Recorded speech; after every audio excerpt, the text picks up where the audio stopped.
Por que você acha que a igreja, o corpo de Cristo, passará a grande tribulação? Qual é o seu entendimento a respeito desse assunto que a igreja vai passar a grande tribulação? Baseado no livro de Daniel, capítulo 9, Mateus 24 e 25, em 2 Tessalonicenses, capítulo 2, de 1 a 12, e praticamente o livro de Apocalipse, do capítulo 5 em diante. Por que você acha que a igreja é o corpo de Cristo, a igreja eleita por Deus, a igreja que foi criada por Deus antes do universo existir, baseado em alguns textos das cartas paulinas? O apóstolo Paulo, ele foi, nada mais nada menos, ele foi membro do Sinédrio, e ele foi criado, ensinado, talhado aos pés do grande mestre renomado de sua época, Gamaliel. Ele nasceu numa cidade chamada Tarso, da Cilícia, onde ele diz mesmo, com suas palavras, uma cidade não pouco célebre, não pouco nobre, na região da Galácia. Ele foi um homem que foi levado ao terceiro céus por Deus e ouviu de São Jesus palavras inefáveis, da qual ele diz que ao homem, humanamente falando, não é lícito falar porque não haverá entendimento, porque são palavras espirituais eternas de Deus. Existe um mundo, um outro mundo paralelo. E ele esteve lá e ele recebeu um escopo, recebeu um pacote de uma mensagem para a igreja, o corpo de Cristo, para os gentios, nações, onde o texto ele fala, muito bem clássico, em Colossenses, capítulo 1, ele realmente simplifica isso aí. Ele coloca isso aí como base fundamental para que você possa então entender realmente o entendimento dele sobre o seu conhecimento. E nas cartas do apóstolo Paulo fica clássico, um dos pontos que realmente ele mostra, ele fala da sua compreensão desta mensagem, desta verdade, da qual a igreja não passará a grande tribulação. Mas alguns teólogos, alguns rabinos, alguns mestres teólogos afirmam categoricamente falando que a igreja vai passar a grande tribulação. Pois bem, isso é um assunto de suma importância para o nosso entendimento hoje, que vamos trabalhar esse pensamento. Eu sou José Maria, nosso canal é sobre o pregador da cruz, e gostaria que você pudesse nos acompanhar nesse nosso canal, você pudesse compartilhar, visualizar, dar um like, você pudesse fazer parte, se inscrever no nosso canal. São mensagens simples da palavra de Deus, não tem rodeios, não tem intelectualismo, não tem muita milonga, não tem ali muita conversa fiada, é direto no assunto, porque no momento que nós estamos presentes, a igreja está indo para ser arrebatada. E os fins dos tempos já chegou. E as manifestações proféticas para os acontecimentos maiores já estão acontecendo. E onde Daniel, capítulo 12, fala que as pessoas que buscam conhecimento correrão de uma parte do outro pelo mundo buscando conhecimento. E isso já está também acontecendo. A tecnologia, IA, inteligência artificial, com toda a sua bagagem, já está acontecendo. O acelerador de partícula, né? O acelerador de bóson, de hadrons, né? Já está em funcionamento. Os drones, os cyber-robôs, a comunicação de uma sociedade secreta com as trevas já está em andamento para que isso venha acontecer. Então, a plataforma para a grande tribulação, onde o anticristo virá para estabelecer seu reino, temporário por 7 anos, será o império da ilusão, será o reino da ilusão, da fantasia, da mentira, da falsidade, do grande engodo da humanidade. Será então a frase que foi lançada recentemente, o Great Reset, seria o grande reset, seria o grande impacto, seria a grande recessão que vai colocar a humanidade de joelhos perante esse grande líder que o mundo está tanto querendo, onde o mundo está dizendo constantemente com suas falas, queremos paz e segurança mundial. E para isso nós temos que dizimar Israel.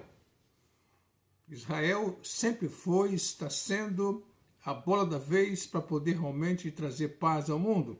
Mas por que será que então esse mundo quer destruir Israel para ter paz e segurança?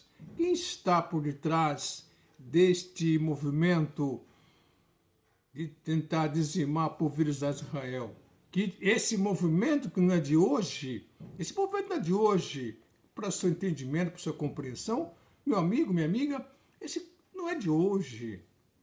Tem coisas aí que realmente está camuflado, está nublado, está protegido, está blindado, para mostrar quem está por detrás, de fato, desse movimento de dizimação de Israel para estabelecer um reino. Então, quando você vai para a Bíblia, convida você para ir para a Bíblia, a palavra de Deus. Você que é um gentio, vá na Bíblia, a palavra de Deus. Se você é de língua portuguesa, tem versão Ferreira Almeida, né? Tem lá. Se você é da língua inglesa, vá na King James. Enfim, tem várias traduções, mas se você é judeu, pesquisa profundamente a Torá, pesquisa profundamente as profecias da Tanaka, o Velho Testamento. Procura ver realmente os ensinos de São Jesus Cristo. Por mais que você possa negar Jesus como que morreu na cruz do Calvário, como o Messias enviado para a terra, mas pesquisa a palavra. O próprio São Jesus falou, Jesus, o judeu que nasceu em Israel, ele falou, examinai as Escrituras, porque nelas vocês terão vida eterna, porque delas testificam, falam de mim. A palavra de Deus, ela fala de mim. Enfim, então, seja você gentil, seja você judeu, você tem que pesquisar, examinar a Escritura. Então, o apóstolo Paulo fala assim, uma coisa muito importante, que ele diz assim, que você tem que ser um bereano, porque havia um povo de Bereia, né? Ali, na região da Tessalônica, ali, pertinho de Tessalônica ali, tá certo? Ele fala, na região da Grécia ali, ele fala realmente que esses judeus de Bereia, bereanos, eles eram meticulosos, eles eram realmente belicosos, eles eram cirúrgicos em ouvir, entender, examinar, fazer comparações, fazer um paralelo para ver que alguém estava falando perante eles era verdade ou mentira. Eles ouviam, iam para a sinagoga deles, e lá eles pegavam a Torá, a Tanaka, eles pegavam Moisés e os profetas e faziam um paralelo, porque eles ouviam Paulo falar a respeito do Messias que veio em carne na pessoa de Jesus, que morreu, ressuscitou ao terceiro dia e está à direita do Pai na glória. E eles foram então para analisar. Vamos ver o que esse Paulo está dizendo aí, se de fato bate com Moisés e com os profetas. E bateu. E aí então eles abraçaram a fé no Senhor Jesus, porque de fato não tem conversa fiada, não tem parola, não tem mentira, não tem falsidade. Esse Paulo prega a verdade. E abraçar a fé no Senhor Jesus. A humildade precede a honra. E muitas vezes as pessoas querem serem realmente os bambas na teologia, querem ser os bambas do conhecimento, da história, da hermenêutica, da exegese, e acaba esquecendo que os fundamentos da verdade se aprende, entende, compreende através da humildade, que precede todo título, toda honra, os aplausos, toda a bagagem que a pessoa tem, o cabedal de conhecimento. E isto é uma coisa que não se compra em faculdade, não se compra com títulos e tudo mais. Busca-se através do Espírito Santo, em oração, pedindo a Deus para ser mais espirituais do que carnais. Pois bem, então, mas como o tema é, por que acham que a igreja, o corpo de Cristo, vai passar na grande tribulação? Pois bem, eu quero que você possa então compreender comigo, com simplicidade, que a palavra de Deus, ela tem realmente verdades que não pode ser realmente negada, não pode ser nublada, tem que ser lida, compreendida. Apóstolo Paulo nos chama a atenção para um fato muito importante, onde ele diz que o homem de Deus, toda pessoa, servo de Deus, tem que ser um obreiro aprovado. Ele falou para o pastor Timóteo, preparando ele para trabalhar na sua carreira pastoral, em seu ministério pastoral. Ele disse para Timóteo que Timóteo deveria ser um obreiro aprovado, um servo de Deus aprovado, um homem de Deus aprovado, que não tem de que se vergonhar de nada nesta vida, que caminha, se comporta, se posiciona, fala com segurança, com firmeza, com toda a capacidade do Espírito Santo nele. E então ele fala assim, então, por quê? Para que possa saber manejar bem a palavra de Deus. Manejar, a palavra manejar, é no sentido de você saber discernir, separar o joio do trigo, a mentira da verdade, é certo? O que é bíblico, o que não é bíblico, o que é de Deus, o que não é de Deus, e ser realmente ali sábio ali, para poder o escriba verdadeiro para discernir e manejar, cortar, rente, seria pegar uma espada e bater com a espada para o tempo do Império Romano, cortar rente, cortar certo, para dividir certo e corretamente. Pois bem, então, aqui estamos nós nessa proposta. Vou pegar um texto para você, então, onde o apóstolo Paulo fala em 1 Tessalonicenses, capítulo 5, e ele fala aqui no um versículo só, ele fala assim sobre um momento que ele fala aqui, eu vou ler um texto aqui, versículo 6, ele fala assim, não durmamos. Ele fala para o corpo de Cristo, para aquelas pessoas que dizem conhecer a palavra de Deus, dizem ter nascido de novo e que está dormindo. Dormir é que seria ele ligado com o que texto de Romanos 12, 1 e 2, que fala que a procura apresentar a Deus aprovado, como obreiro que não teria que se vergonhar, mas que maneja bem a palavra da verdade. Né? Então ele fala assim que rogo-vos, pois, que você deve então, apresentar a Deus como obreiro, como um sacrifício vivo, santo, agradável a Deus. A cada dia. Então ele fala aqui, em outro lugar ele fala assim, em Romanos também, capítulo 13, ele fala que, nesse capítulo 12 aí de Romanos, ele fala que não vos conformeis com este mundo, conformar, abraçar, casar, ser solidário, se envolver, permitir que as coisas mundanas venham invadir a vida cristã de uma pessoa. Então ele fala, você não pode jamais permitir que o mundo venha engoldar você, venha arrastar você, porque você tem um conhecimento da palavra de Deus, você tem que impactar. Você não pode ser impactado. Você não pode deixar que a palavra de Deus venha deixar você realmente preso sem entendimento. A palavra de Deus traz para você entendimento. A palavra de Deus traz para você luz, verdade, para você discernir o que é certo e o que é errado. O que é puro e o que é impuro. Isso é importante. Então ele falou então que não vos conformeis com este mundo. E por outro lado, e ele fala também que em Romanos 13, ele fala assim, é tempo de despertar do sono. Aqui eu falei, durmamos aqui, né? Não durmamos. É tempo de despertar do sono. Chega de dormir. Porque a vossa salvação está mais próxima de vós quando um dia você creu em Jesus Cristo. Lá atrás, você sabe quando você creu em Jesus Cristo. Você sabe quando você um dia abraçou a fé no Senhor Jesus. Você sabe, você tem conhecimento, quem foi teu pregador, onde foi que aceitou Cristo, na igreja, na rua, na praça, no ônibus, no meio do mato, no cima do barco. Você sabe quem foi o pregador que pregou para você.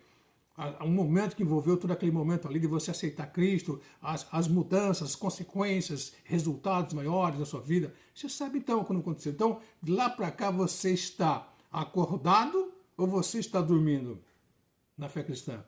Então ele fala, então Paulo fala que então é tempo de despertar do sono, porque a sua salvação, que seria a nossa ida para os céus com Deus, está próximo de nós. Muito mais poderoso que um dia nós cremos. Há 5, 10, 15, 30, 40, 60, 70, 80 anos atrás, quando nós cremos no Senhor Jesus como o nosso único e suficiente salvador da nossa vida. Pois bem, aqui então Paulo fala, não durmamos, pois como os demais, mas vigiemos e sejamos sóbrios. Aí ele vai dizer então aqui no versículo, ele fala assim, porque Deus não nos destinou para a ira.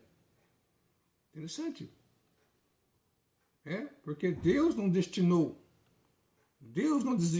a igreja, porque aqui é a carta paulina, a igreja dos Tessalonicenses, para crente em Jesus Cristo, porque Deus não nos destinou para a ira, mas para a aquisição da salvação por nosso Senhor Jesus Cristo. E eu pergunto aqui, qual é essa ira que é? Que ira que é essa aí? Qual vai ser essa ira de Deus? Essa ira de Deus vai ser quando Deus julgar as nações na grande tribulação. Falei para você, já tenho falado repetidamente, que haverá 7 anos de grande tribulação, 7 anos,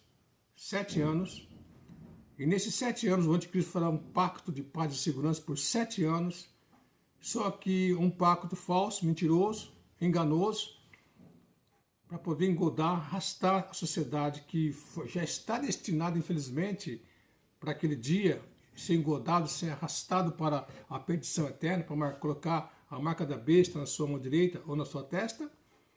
Ele vai então fazer um falso pacto de paz, vai permitir que Israel faça o terceiro templo, que já está lá numa sequência veloz. Ele vai chamar o mundo muçulmano e o mundo antissemita para fazer uma aliança com Israel de paz mesmo, para poder parar com as guerras. Ele vai colocar debaixo dos seus pés, debaixo de suas mãos, o poder religioso mundial, o poder bélico mundial e o poder econômico mundial. Ele vai pôr debaixo de suas mãos e vai ter o domínio completo. E vai dizer, para que isso aconteça, paz e segurança, eu tenho que ter esse domínio sobre as minhas rédeas. E aí então vamos ter um universo na Terra de paz e segurança. Ele vai lançar as pessoas então a esse engodo e as pessoas vão ver nele, porque é um líder carismático, fala bem, e toda a mídia está ali junto com ele ali, que é comum você ver a multidão, né, de todos os tempos seguir um homem, né, seja um músico, seja um popstar, seja quem for, seguir ele, ovacionar. Então lá esse vai ser a máxima da máxima desse líder mundial carismático que vai engoldar essas pessoas. Pois bem, aí então, na metade de 7 anos, ele vai cessar esse pacto de segurança mundial e vai lançar uma perseguição tremenda. Onde Paulo fala então no versículo, versículo 3, ele fala assim, pois quando disserem a humanidade daquela época, futura, próxima, quando disserem a sociedade mundial, a mídia, a grande mídia, todos os departamentos, sociedade em geral, a paz e segurança, então lhes sobrevirá repentina destruição, como as dores de parto, aquela que está grávida, de modo nenhum escaparão. Aí liga esse texto com o Senhor Jesus que fala em Mateus, se aqueles dias não fosse abreviado, nenhuma alma ficaria viva. Então, isso vai ser. Mas na sequência, aí você pega lá Apocalipse, para você ter o seu entendimento, você pega lá então as 7 taças, os 7 selos, as 7 trombetas. Ali são totalmente julgamento de Deus que vai cair sobre a humanidade nesta metade final dos 7 anos, tá certo? Vai lançar sobre as nações. E aí então fala que será a ira de Deus, a fúria de Deus, o julgamento de Deus sobre as nações ímpias que subjugaram a nação de Israel por todos esses milênios, 4.000 anos de existência de Israel. As nações subjugaram Israel a uma servidão, a destruição, a diáspora, espólio, a matança. Então Deus vai julgar as nações naquele dia lá, usando o próprio anticristo para fazer o engodo, e depois vem então as 7 pragas que seria os 7 selos, 7 trombetas, tá certo? E as 7 taças que vai cair sobre a humanidade. Então Paulo fala assim, então que a igreja não vai passar esse período. Não vai passar, porque realmente ele recebeu esse escopo aqui. Porque tá clássico, esse texto aqui ele é único, mas ele é profundo. Porque aqui fala aqui. Porque Deus não nos destinou para a ira. E essa série que vai cair vai ser na grande tribulação. Então, a igreja vai ser arrebatada antes. A igreja vai ser arrebatada antes da grande tribulação. Aqui pode dizer, você tem uma visão pré-tribulacionista? Sim, tenho. Tenho, porque o apóstolo Paulo é o pregador, apóstolo, mestre aos gentios. Recebeu esse escopo, essa mensagem de Deus. Recebeu essa mensagem de Deus. Ele fala aqui, ó, uma mensagem para você entender. Ele fala assim, ele fala assim, versículo 25 de Colossenses capítulo 1. Pesquisa lá. Colossenses capítulo 1, ele fala assim, então, versículo 25, da qual eu estou feito ministro, servo, segundo a dispensação de Deus, que me foi concedida para convosco, gentios, para cumprir a palavra de Deus, para finalizar a palavra de Deus. É a mensagem para as nações, para os gentios. Isso é importante. Vou trabalhar mais esse texto, mais esse assunto, para você ter um entendimento da profundidade do apóstolo Paulo. Ele fala assim, então, continuando, ele fala assim, aos quais Deus quis fazer conhecer quais são as riquezas da glória deste mistério entre os gentios, que é Cristo em vós, a esperança da glória. Isso não é uma mensagem dos profetas do Velho Testamento. Não é uma mensagem dos apóstolos de Jesus nos evangelhos. Essa mensagem para a igreja, o corpo de Cristo, os gentios, da qual o apóstolo Paulo foi feito ministro para pregar esta verdade. Ele fala assim, a quem anunciamos, admoestando a todo homem, ensinando a todo homem em toda sabedoria, para que apresentemos todo o homem perfeito em Cristo Jesus. Então aqui, ele fala, então, para isso também trabalho combatendo segundo a sua eficácia e o poder que opera em mim, poderosamente falando. Então aqui fala então que ele recebeu essa mensagem no terceiro céu. E aí, para o seu entendimento, isso aqui é a primeira parte desse estudo, importantíssimo, maravilhoso. Então, para você, meu amigo rabino, para você, meu amigo gentil, pastor, que você crê que a igreja vai passar a grande tribulação, então comece aqui nos nossos estudos e vamos trabalhar muito mais para você entender realmente que a igreja, o corpo de Cristo, não passará a grande tribulação. Então, que você possa então já pesquisar, pega as cartas do apóstolo Paulo, de Romanos até Filemão, lê essas cartas, estuda essas cartas, pesquisa essas cartas e faça um paralelo com a Torá, com os profetas, com os evangelhos, com as epístolas gerais, com o Apocalipse. Faça um paralelo para ver se essas mensagens, a mensagem de Paulo se encaixa, é a mesma mensagem que Deus jogou desde Gênesis até Apocalipse. Não. Essa mensagem é para a Igreja do Corpo de Cristo, que foi eleita antes da fundação do mundo, antes do universo existir, ela foi eleita. Que Deus te abençoe, que Deus te guarde e até a próxima live.